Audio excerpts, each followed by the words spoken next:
thought you would always be there. Not because you promised, not because life guarantees anything, but because some people become such a part of your everyday life that you stop imagining a world without them.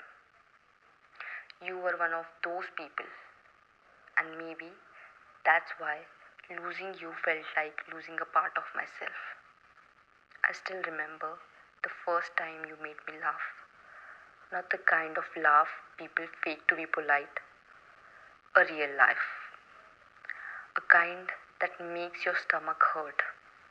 The kind that stays with you even after the conversation ends. Back then, I did not know you would become one of the most important people in my life. You were just another person, another face, another name, but somehow you became my favorite part of every day. Do you know what's funny? The moment that change our life never look important when they are happening. When they are happening, they are like ordinary, simple, easy to miss, a random conversation, a late night call, a message that says, "Are you okay?" And suddenly, without realizing it, someone becomes home.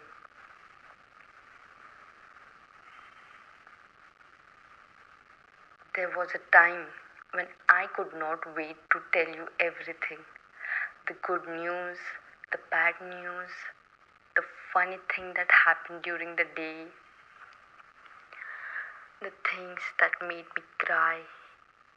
You were the first person I wanted to talk. I wanted to talk to. And somehow you always understood. Even when I could not explain myself properly, even when I did not know what I was feeling, you understood. And that meant everything. Life felt lighter with you around.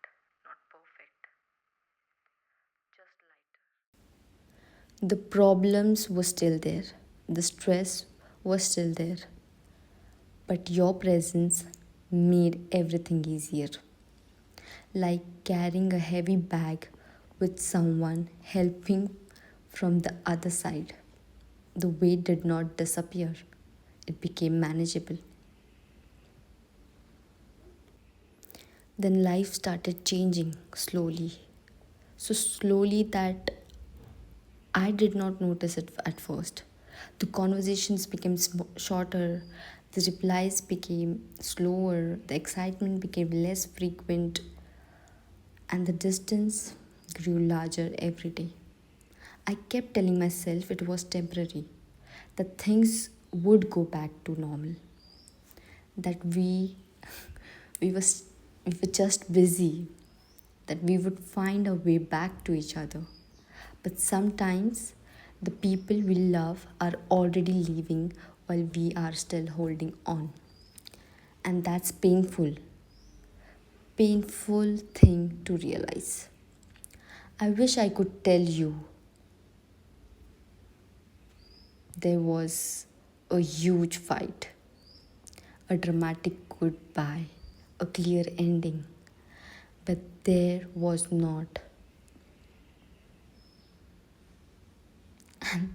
That's what made it harder because when there is no clear ending, part of you keeps waiting, keeps hoping, keeps believing, even when deep down you know it's over.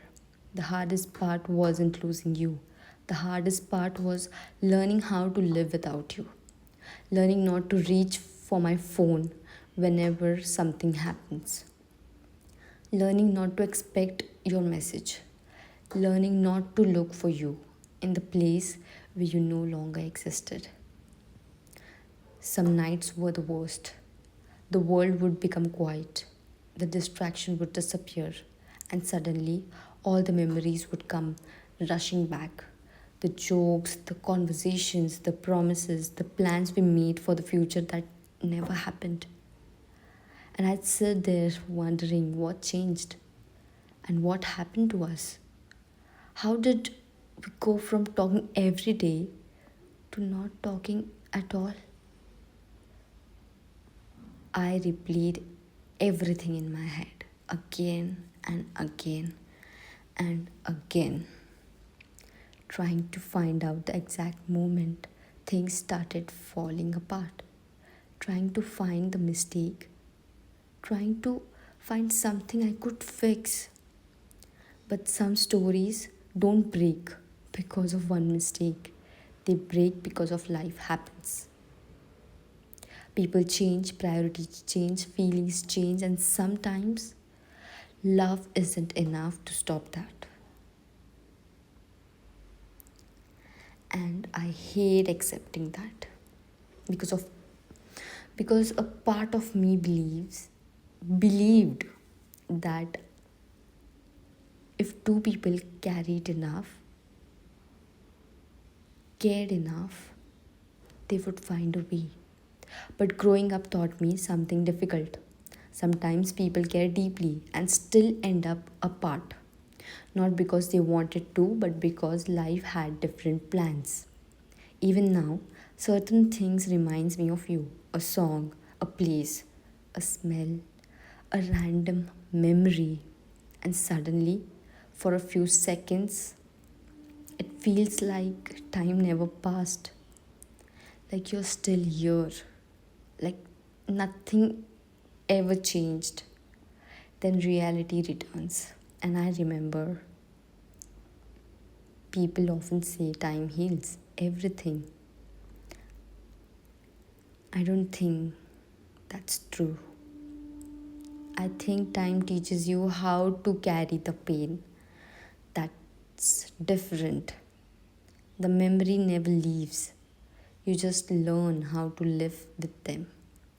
You learn how to smile when time is wrong, and you learn how to smile when they appear. Instead of breaking every time, there are times I never got to say things I wish you know. Like how grateful I am for the time we shared, how much you helped me without realizing it, how many dark days became brighter because of your presence, and how even now a part of me still wishes things had turned out differently. Maybe in another life, we got the ending we wanted. Maybe in another version of the story, we stayed. Maybe we kept all those promises. Maybe we grew old together.